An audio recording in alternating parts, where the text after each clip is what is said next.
africaine d'aviation, CAA, encore et toujours motivé de Nenga Fatedi. Na année 2026, on peut, Azan Lissus Kokubisa, perfection de Nenga Kosakanate, na ba service d'ailleurs, sécurité, confort, na régularité, bon, di mélange lundi Lissus na Nenga Kosakanate, mon côté na terrain, c'est Pelas de ces Pelas, à Tibabion est la dernière génération, le col à Airbus A320, pour ma destination est na ma province pour la ville, il y a RDC.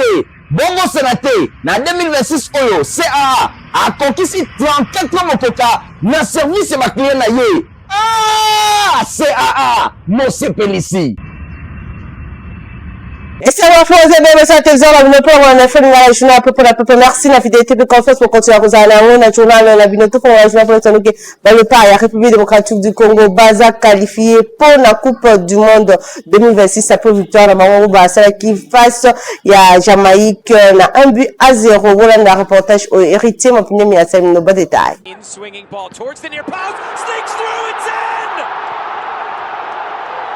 Ba Congolais bazelaki mingi entente ezalaki vraiment moulayi pona komona lisusu ba léopard ya République démocratique du Congo bayeba na kozwa qualification na Coupe du Monde depuis 1974 lelo ekokisi 52 ans ba léopard ya RDC batikala komona nzela ya Coupe du Monde te na tina wana ezalaki eloko oyo ba Congolais nyonso bazelaki bosimba match ya mardi 31 mars 2026 contre équipe ya Jamaïque ezelamaki bisika nyonso na République démocratique du Congo voire même libanda ya mboka ba Congolais balalaki pongite pona komona équipe na bango kobeta contre Jamaïque pe kozwa qualification première mi-temps ezalaki très serré match ezalaki vraiment équilibré bisika na bisika score ya match 0 partout ndenge moko pe na deuxième mi-temps ba changement ya ndenge na ndenge esalemaki kasi na temps réglementaire ezalaki kaka 0 partout malgré 2 buts ya ba République démocratique du Congo oyo arbitre annulaki yango suite na ba position litigieuse.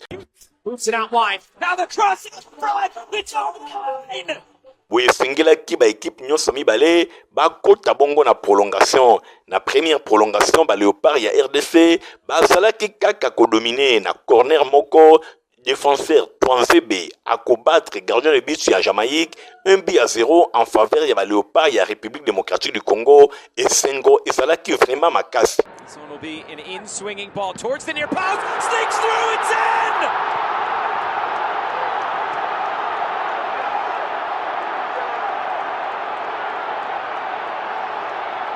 Axel Twanzebe! Bosimba pe boyeba ke qualification ba léopard bakozala président na Coupe du Monde na poule oyo bakozala elongo na équipe ya Portugal, Colombie pe Wesextan bango nyonso bakozala ensemble na Coupe du Monde 2026.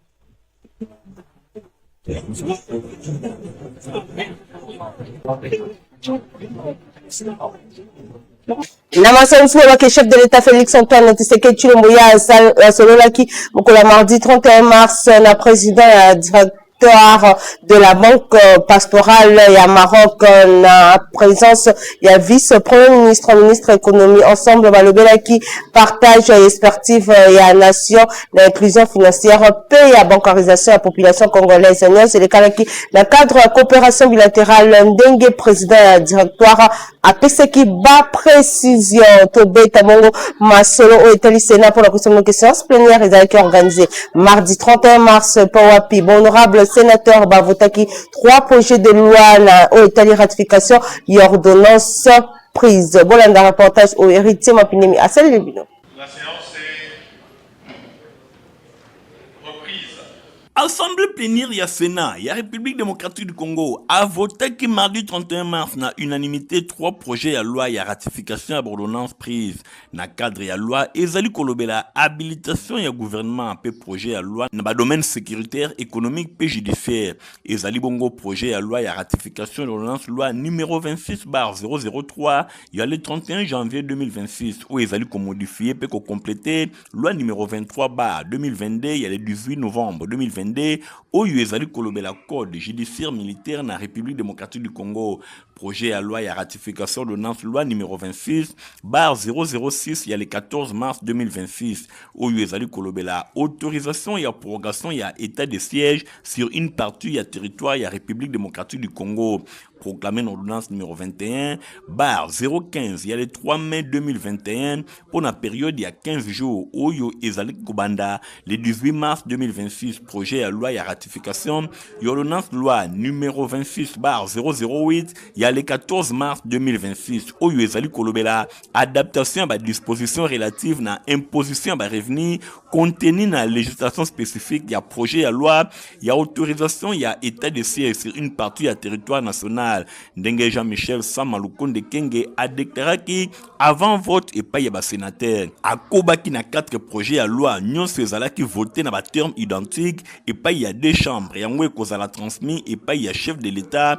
pour la promulgation. Contextualisant 3 projets à loi et à ratification, ministre d'État Guillaume Ngefa na kombo ya gouvernement central expliqua que Moutunion sur le projet à loi et à ratification ezali bongo na 2 articles ezali kokota na cadre d'exécution urgente il y a programme d'action il y a gouvernement mingi ba réponse il y a engagement oyo ezomaki na RDC vis-à-vis ya bailleur de fonds pour na projet à loi et à ratification il y a code judiciaire militaire na RDC selon Guillaume Ngefa projet oyo ezali bongo ordonnance loi ezali kolobela code judiciaire militaire na République démocratique du Congo ezali instrument ya pouvoir judiciaire na service ya commandement ya ba troupe ya justice pe ya militaire ba règle ya procédure d'organisation pe ya fonctionnement ya justice militaire oyo ezali kotambusa désignation ba juge pe ya organe ya ba poursuite nyonso consacré na principe hiérarchique na vertu ya ba militaire pe ba représentant ya ministère public yango nyonso esengeli ezala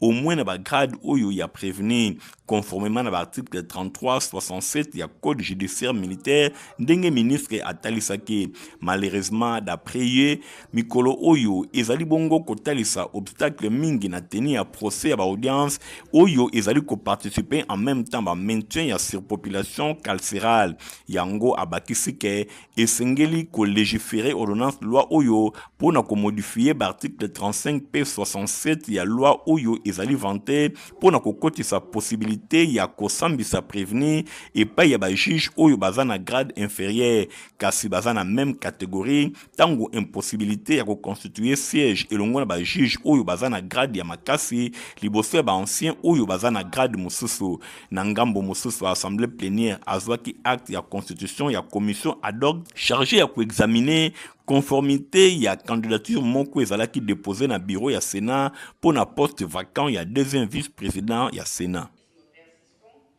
Célébration, il y a 2e édition de la journée nationale à masculinité positive, les Karaki Kitoko Mokolo, il y a mardi 31 mars, dans le centre culturel, il y a Kinshasa, donc le Premier ministre, Madame Judith Soumina Toulouka, a procédé qui n'a remise symbolique, à trophée, na président de la République. Héritier, ma opinion, la piscine, de détail. Célébration, il y a 2e édition, il y a journée nationale, il y a masculinité positive, et Zalaki mardi dans le centre culturel, il y a Kinshasa. Ezalaki marqué na moment fort. Premier ministre Judith Soumina Toulouka a procédé qui n'a remise symbolique. Il y a trophée, il y a masculinité positive et pas il y a chef de l'État Félix Antoine Tshisekedi Tshilombo. Organisé dans le ministère, il y a gens, famille et enfants, en collaboration, il y a entrepreneuriat et développement, il y a petites et moyennes entreprises, édition Oyo et Salemaki na thème, prise, il y a conscience, paix, engagement, il y a homme, pour la égalité, hommes et femmes. Reconnu le la scène continentale, Félix Antoine Tshisekedi Tshilombo, azali ko s'imposer le la moko ba promoteur, il y a masculinité positive na Afrique.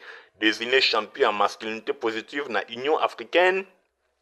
peut engager dans le mouvement effort où il y a ONU Femmes, chef de l'État, azali ko œuvrer en faveur de l'égalité de genre. Mingi nanzele ya lutte contre la violence faite aux femmes, pe promotion ya participation dans les institutions publiques. Micheline Ombaï Kalama, ministre ya gens, famille et enfants, a komisaki engagement ya président de la République, a qualifié qui présence na ye ya historique. Masculinité positive, ezali lokola concept pe renaissance, ya appel, ya bande komibali, pour na ko définir kakate, domination na bango na ba responsabilité ndenge a déclaré qui a souligné que mouvement mon côté à développement durable et koki kozala atteint sans implication active ya ba homme na promotion ya égalité a randaki hommage na Judith Soumina Toulouka pour na engagement na ye tango nyonso alobi soutien ezali bongo force action ezali levier pe présence na bango ezali symbole moko ya makasi pona basi nyonso ya mboka. Cérémonie ezalaki pe marqué na remise symbolique ya ba bon retrait ya kit professionnel et pa ya basi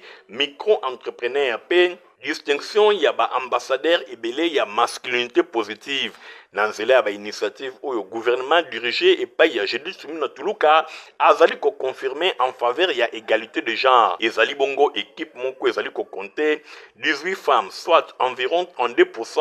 ya ba membres ya exécutif. Et ezali ko talisa volonté politique portée et pas ya chef de l'État ya ko renforcer place ya basi na gouvernance nationale. Kaka na secrétaire premier ministre madame Jite Sumina Tuluka Bobake ye a yambaki mo délégation ya programme alimentaire mondial et le ngona ye ba betaki bon solo au état de renforcement ya gouvernement na agence onusienne héritier mapinemba détail. Premier ministre ayambaki délégation ya programme alimentaire mondial et kambamaki na directeur exécutif adjoint Mateo Oling Wolf oyo ezalaki bongo na masolo na bango balobelaki renforcement ya partenariat stratégique entre gouvernement ya République démocratique du Congo na agence onusienne oyo organisation humanitaire au monde na contexte ezali marqué na pression humanitaire croissante na République démocratique du Congo. Ba discussion et permetaki kosala point na élaboration ya nouveau plan stratégique mingi penza ko aligner ba priorité nationale en particulier na programme national ya développement ba cadre ya planification associé objectif ezali ko garantir meilleure cohérence entre ba intervention humanitaire et ba politique publique ya République démocratique du Congo. Na occasion wana PAM a sollicité appui au gouvernement pour mobiliser le financement auprès des institutions financières internationales. Les ressources oyo ezali jugé essentielles pour assurer continuité à programme à fort impact dans nzela ya mboka.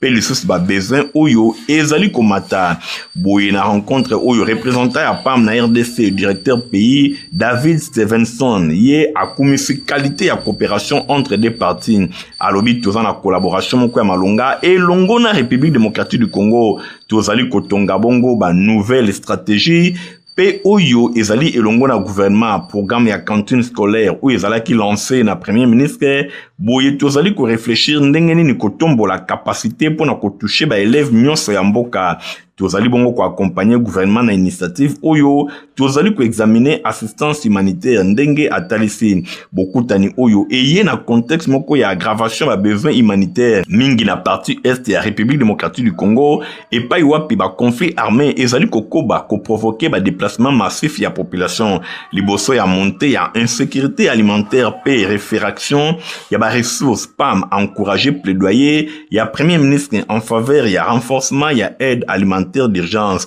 na ngambo mosusu ba échange oyo elobelaki pe possibilité ya kota en place corridor aérien humanitaire option moko envisagée pour na ko faciliter acheminement rapide ya aide na ba zone oyo ezali enclavé pe affecté au-delà ya urgence réunion oyo etaki na lumière ba opportunité ya ko élargir programme ya résilience pe ya ko consolider appui ya programme alimentaire mondial na ba priorité nationale pour na ko traduire volonté moko commune ya ko répondre efficacement na ba défi humanitaire pour na ko s'inscrire na logique ya développement durable. Distribution ya ba gilet pe ba carte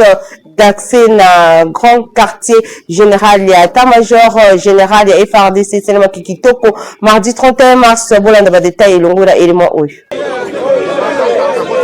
Colonel diplômé d'état-major Kazumba Dinanga Victor Balen, commandant ya bataillon grand quartier général, ya état-major général, ya ba forces armées, ya République démocratique du Congo, na collaboration na commandement ya camp lieutenant colonel Kokolo, ba lança qui depuis mardi 31 mars 2026, opération à Kokabola ba gilet ya identification et pa ya ba motard, oyo bazali kosala transport en commun, pe ba carte d'accès na ba propriétaire ya ba véhicule oyo ba vandaka na camp lieutenant colonel Kokolo. Opération Oyo ezana cadre ya renforcement ya ba mesures sécuritaires na camp pe y connaîtra qui ba phase ebele mingi penza sensibilisation pe identification ya ba concerné avant et se concrétiser na distribution ya ba outils oyo pona ko identifier bango boye pona ba propriétaire ba véhicule pe ba motard. Colonel Dunanga Balen expliquait bien fondé ya initiative oyo ezali parrainé et pa ya chef d'état-major général ya ba FARDC pe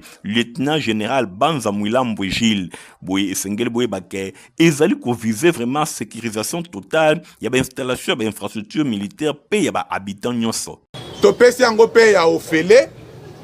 soki yoza nango te okoki kosala musala na kati ya kankokolo te tokokanga yo epi okofuta baamandi minene gilet oyo ezali autorisé te ya kobima nango na cité epi bato ya libanda bakokota te parce que baza na gilet te à partir ya ba entrée na biso nyonso motard moko ta ki okota soka zangi gilet oyo. Conscient na protection oyo ezali kopesa mela bango na nzela ya mesure oyo ba motard oyo basalaka activité na camp lieutenant colonel Kokolo bazanga kite kotalisa gratitude na bango envers ba autorité militaire oyo ba s'impliquer pour na réussite ya opération oyo. Secrétaire exécutif provincial ya Ikoville ya Kinshasa Brège Ngali na cadre ya mois de mars ye azalaki bongo na base na ye ya Maluku nyonso lekalaki na centre culturel samedi 28 mars. Fabrice Lundombi azalaki na compte infoninga Nyonso elekaki na cercle culturel ya commune ya Maluku samedi 28 mars 2026 b'activité minene mibale ya liboso carnaval monene ya soutien et pa ya chef de l'état Félix Antoine Tshisekedi Tshilombo pe ya ngonde eyaki kosalema pona ko clôturer mois de la femme bo simba pe boyeba effigie ya président de la république etiamaki na kiti babenge Chipoi pona ko marquer soutien na bango ya bana Maluku et pa ya son excellence Félix Antoine Tshisekedi Tshilombo na ba action nyonso pe na vision na ye nyonso ezalaki organisé et pa ya secrétaire exécutif provincial ya parti politique babengi Union Congolaise ikona mokuse Brège Ngali Mfiri Obama oyo ba mama nyonso ba mesana ko benga ye mwana ya ba mama intervenante ezalaki présidente ya Ligue de femmes provinciale Mama Louvette Mbunzu bokutani oyo ezali bongo na vision ya parti cher ya son excellence vice-premier ministre ya économie nationale professeur Daniel Mukoko Samba pour na soutenir vision ya chef de l'état Félix Antoine Tshisekedi Tshilombo na mission oyo peuple apesiye pour na koluka kimia pe kotia tranquillité bisika nyonso na République démocratique du Congo na ba première heure ya journée ambiance ezalaki vraiment na rendez-vous ndenge kaka bino moko bozali komona carnaval oyo et mobilisaki full moko ya kafu kafu ba mama oyo ba utaki na ba coin nyonso ya commune ya Maluku.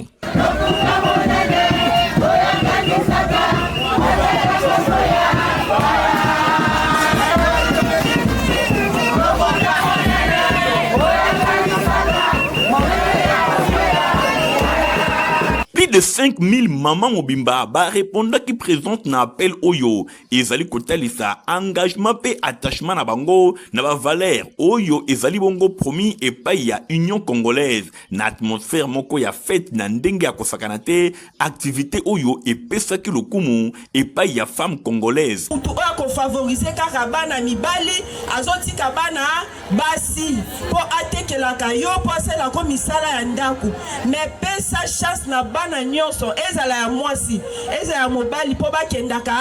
classe oyo azali pilier ya développement pe actrice moko incontournable ya société moto oyo tchekimia na mboka mwana mobali lombe de père de mère Fatibe nalingi nanu napesa mbote oyo eute pa autorité morale le professeur docteur Daniel Mukoko Yami Balé, Maman Hermine Mukoko, Oya Zali Mwasi autorité morale, Alobi Yabiso Maman Maluku Nazalaki empêché, Membala Simana Kotala Banga Lobi Napesa Bino Bim Bim Biso population Yamaluku Toyo Poto Yabisa Mokonzamboka Félix Antoine Tshisekedi Toyabisa Yeboye Mission Topesa Kiye Akomisa Motina malgré mvula et betaki na suka ya journée kasi détermination ba participante nyonso ezalaki kaka komonana eloko moko te e empêchaki bango kosepela koyemba pe kobina bosimba pe boyeba ke événement oyo et se clôturaki na ferveur moko ya makasi na distribution ya maputa mama na mama azwaki ba maputa na ye geste moko symbolique pe ya makasi et marqué célébration ya mwana bango ezalaki manière moko significative ya clôturer mwana bango na signe ya responsabilité pe ya partage elongo na reconnaissance. Tobeta bongo secrétaire honorable Mautone oyo azali bongo élu ya Selemba wiye azaki bongo na ba sportif oyo ya commune ye na cadre ko aider bango na combat o basalaki na complexe scolaire l'info. Eli ya commune ya Selemba honorable Mautone lui les responsables oyo ba mesana kobenga ye papa Selemba akitaki mikolo eleki na quartier camping na avenue Madiata na kati école complexe scolaire l'info na tina ya soutenir ba sportif de combat ya commune na ye face ya phénomène kuluna pamba te kala toyebaka ke ba quartier oyo pe ba commune de ba sportif bazalaka ko défendre ba valeur na souci wana nde honorable Mautone elongo na délégation na ye mobimba balingaki ko assister Tang Sodo club Urido Omnida après des exercices ya ndenge na ndenge nde honorable Mautone du les responsables apesaki bango ba matériel ya musala elongo na enveloppe moko ekuba kaka na souci ya ko soutenir jeunesse sportive ya commune na ye na micro ya Info Lingala maître Biling 4e dan atelisaki gratitude na ye envers honorable Mautone papa Selembao. Vraiment on a na sentiment honorable ya il faut tous à la base à la ta dans le public mbimba quoi. Donc c'est que c'est un souci ya ko promouvoir art na biso qui tomata toujours tomata tala ba jeune de bazaboy donc bazana nous bilenge donc bazana pour ça va comme la biso biso de ko to kende ba on est au tikela ba statinions quoi. Donc sentiment vraiment sentiment to ya ko côté zangi Yemo kopé honorable Mautone a expliqué ki tina ya geste na yi na makam oyo ya malamu lokola boye oyo ta se contribuer na développement ya mboka na biso en général en particulier na oyo ya Ngoma Kinshasa et nazo profiter pour l'occasion ya ko remercier ba organisateur ba geste boye za malamu ezo épargner bana na biso baleki na biso na ba délinquance et puis na ba biloko ya mabe to benga ye lisusu nani honorable sans frontières pambate bana ya commune ya Selemba tango nyonso bazali komona on a terrain soki na terrain te ozali ko proposer nyonso kaka pona bolamu ya population ya commune ya Selemba oyo ba pesa yo mandat honorable Mautone du le responsable ezala kabongo kobaka kaboyi bana Selemba o bazali ko garder na motema. Pour leur permettre aux clients de voyager dans la condition Kitoko, compagnie africaine d'aviation CAAT Airbus 320. Ah oui, compagnie africaine d'aviation CAA, encore et toujours motivé de n'engager fatigué. Na année 2026 au po, azali sus ko kubisa. Perfection na ko sakanate na ba service na ye sécurité confort na régularité bondi melange lendi lisusu na ko sakanate mon côté na terrain c'est pelas de ces pelas ati bavion na la dernière génération le col Airbus A320 pour na ba destination ebele na ba province pour la ville ya RDC bongo sénaté na 2026 oyo CAA a conquis 34 mokoka na service ya ba client na ye. Ah, CAA, Mose Pélissi. Na $350 ya pamba ozana droit ya kokende Canada, États-Unis pe Schengen longo na ONG Asbel Cyril assistance boy bakeba démarche visa bakolandela yango kita. Service réussite internationale assistance visa ONG Asbel.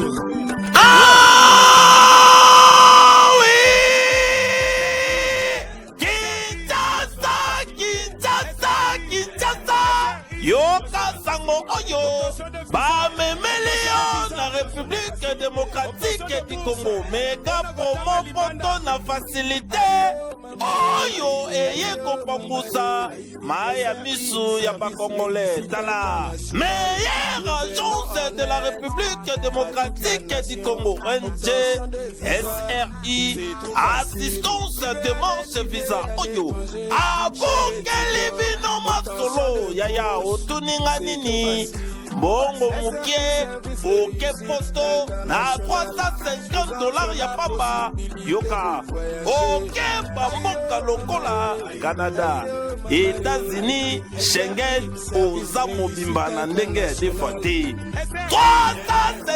$350 ya pamba olobi $350 ya pamba basaleli yo demarche nyonso na kati obendi visa na yo pepele oke États-Unis oke Canada oke Schengen champion yeyo oyo atikala na senti ya kofe voyager bato libanda ya République démocratique du Congo $350 oza mobimba na ndenge ya defa te simba monalo jujimi poto malonga mpo na bana na bino eza potiva mpe mokolo mpo komelango ebisaka sante ya kitoko Protivap encore et toujours. Oyo mama bituna tuna ayebaka te ti lelo apesa mwana ye bire. Ebe na santé kitoko boye. Olesaka ye nini? Aliaka Protivap. Soka ba mama nyonso batimbe ya Protivap poto kitoko mpona ba bébé pro. Mama ye, soma ye. Mwana na ngai depuis abanda kolia akoli boye. Aliaka kaka Protivap. Protivap. Protéine, vitamine, énergie. Azama yele na classe abelaka te alimbaka te. Ba maman, félicitations à vos connaissances. Protivap, facile à digérer et nourrissant. Ezana, protéines, vitamines et énergie. Hey, bébé nayo kitoko ninyo esakai. Baba ingakango, santé kitoko nzoto makasi. Matemi disa, mama detsa mwana. Sukana mbimbi, ayo sukana mbimbi. Protivap.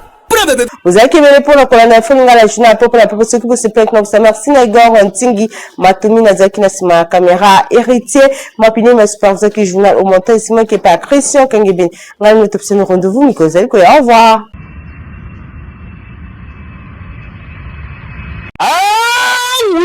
compagnie africaine d'aviation CAA encore et toujours motivé na ndenge ya defa te de na année 2026 au po azali lisusu kokumisa perfection na ndenge kosakana te na ba service na ye sécurité confort na régularité bondi melange lendi lisusu na ndenge kosakana te mon côté na terrain c'est pelas de ces pelas ati bavion na la dernière génération lokola Airbus A320 pour na ba destination ebele na ba province pour la ville ya RDC bongo sénaté na 2026 oyo CAA a conquis 34 ans mokoka na service ya ba client na ye. Ah, CAA, Mose Pelisi.